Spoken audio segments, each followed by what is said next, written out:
Hello everyone, welcome to Chemistrypedia and this is Namrata. तो आज का टॉपिक क्लासिकल थर्मोडायनेमिक्स पे है।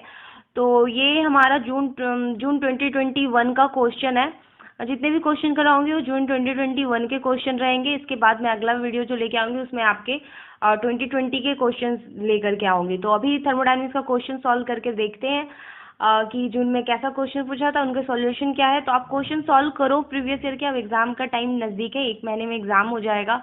तो आप क्वेश्चन सॉल्व करोगे तो बहुत सारी चीज़ें जो आपकी रिवीजन हो जाएगी, और कुछ अगर छूट गया होगा तो आपको उससे भी नया नया फॉर्मूला मिल जाएगा। तो आप क्वेश्चन सॉल्व करो प्रीवियस ईयर के, क्योंकि कॉन्सेप्ट रिपीट होते हैं। तो स्टार्ट करते हैं question. By reading the accompanying graph determine the incorrect statement out of the following. देखो, जहाँ पे भी ऐसा पूछे करेक्ट और इनकरेक्ट तो आप उसको मार्क जरूर कर लो, ताकि जब आपको ऑप्शंस देखो तो आपको कंफ्यूजन नहीं हो, और वो आपका जो हाईलाइट किया हुआ पोर्शन है आपको दिखाई दे।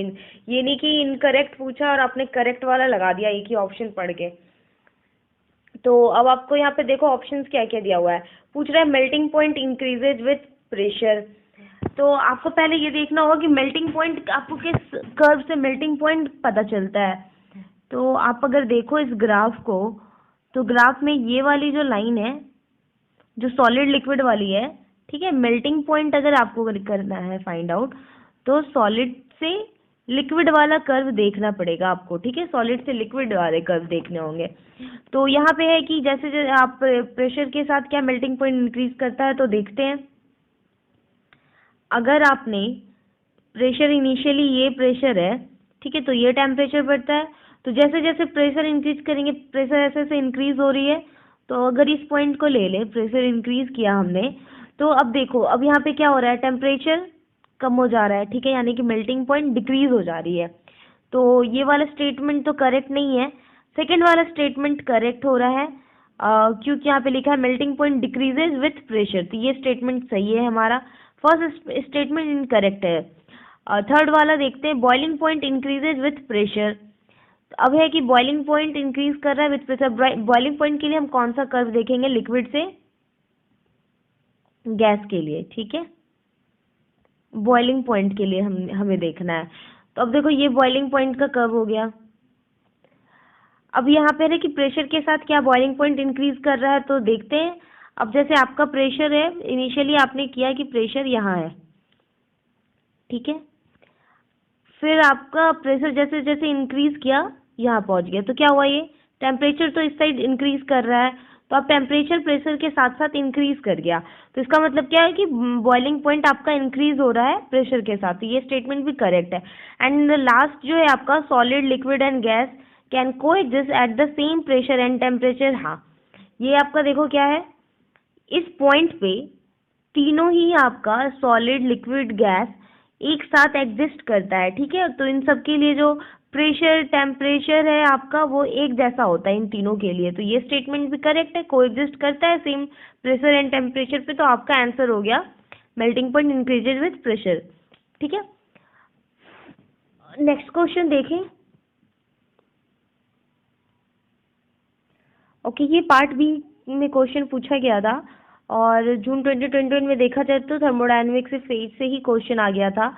और वो इजी ही क्वेश्चन है, फॉर्मूला बेस्ड क्वेश्चन है। आपको अगर फॉर्मूला पता होगा तो क्वेश्चन सॉल्व हो जाएगा। तो अब देखो यहाँ पे पूछ रहा है व्हेन 3 ऑफ द फेजेस, ठीक है, यानी कि दिया हुआ है कि फेज 3 है, of a 2 component system are simultaneously in equilibrium, the number of degree of freedom क्या है। तो आपको डिग्री ऑफ फ्रीडम निकालना है, और आपको फेज दिया हुआ है कितनी कि फेज कितना है, फेज आपका 3 है, कंपोनेंट आपका 2 है। ठीक है, तो डिग्री ऑफ फ्रीडम निकालने का फॉर्मूला होता है आपका component minus phase plus 2। Okay, ये आपकी डिग्री ऑफ फ्रीडम निकालने के लिए फॉर्मूला होती है, इसको आप नोट कर लो। तो आप डिग्री ऑफ फ्रीडम कंपोनेंट है 2 माइनस फेज 3 हो गया प्लस 2, तो आपका आंसर हो गया 1। ठीक है, इसका आंसर है second 1। Number of degree of freedom 1 आया। तो ये बिल्कुल फॉर्मूला बेस्ड था, 2 मार्क्स का क्वेश्चन था। नेक्स्ट क्वेश्चन देखते हैं।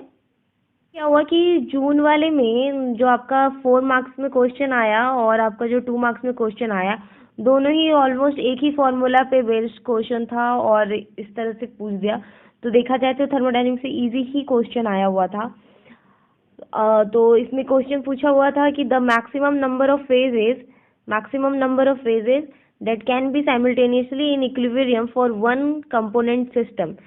तो यहाँ पर पिछले वाले क्वेश्चन में था कि फेज दिया हुआ था, अब यहाँ पे क्या है, फेज निकालना है आपको, कंपोनेंट आपकी दी हुई है 1, ठीक है। डिग्री ऑफ फ्रीडम दिया नहीं है, लेकिन डिग्री ऑफ फ्रीडम में बता रखा है कि डिग्री ऑफ फ्रीडम कितना है, क्योंकि इन्होंने कंडीशन दिया है कि मैक्सिमम नंबर ऑफ फेज आपको निकालना है जो कि that can be simultaneously in equilibrium, वो आपका एक साथ इक्विलिब्रियम में एग्जिस्ट करना चाहिए, ठीक है। तो यानी कि वैसा कब होगा, जब भी ऐसा होगा कि मैक्सिमम फेजेस एक इक्विलिब्रियम में आ रहे, डिग्री ऑफ फ्रीडम उस केस में आपके लिए, इस केस के लिए डिग्री ऑफ फ्रीडम 0 होगी, ठीक है।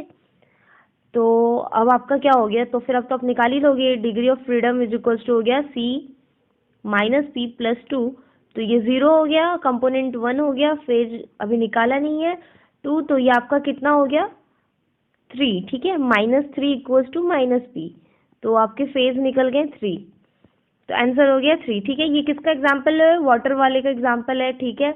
वन कंपोनेंट सिस्टम है और आपकी डिग्री ऑफ फ्रीडम आपका क्या होता है कि 3 phase, maximum number of phases water के लिए 3 होते हैं जो कि एक साथ इक्विलिब्रियम में एग्जिस्ट करते हैं, जहाँ पे आपका डिग्री ऑफ फ्रीडम 0 होता है। तो ये आपका जून 2021 का क्वेश्चन था, जो कि क्लासिकल थर्मोडायनेमिक्स से क्वेश्चन है, और आपका जो भी स्टैटिकल का क्वेश्चन है वो मैं अलग से लाऊंगी। तो अब नेक्स्ट वीडियो में मिलते हैं, थर्मोडायनेमिक्स के वीडियो के साथ मिलते हैं, नेक्स्ट क्वेश्चन सॉल्व करते हैं, उसके नवंबर 2020 में जो एग्ज़ाम हुआ है उसके क्वेश्चन सॉल्व करते हैं। अगर आपको वीडियो हेल्पफुल लगा हो तो लाइक करें, शेयर करें और सब्सक्राइब करना ना भूलें। Thank you.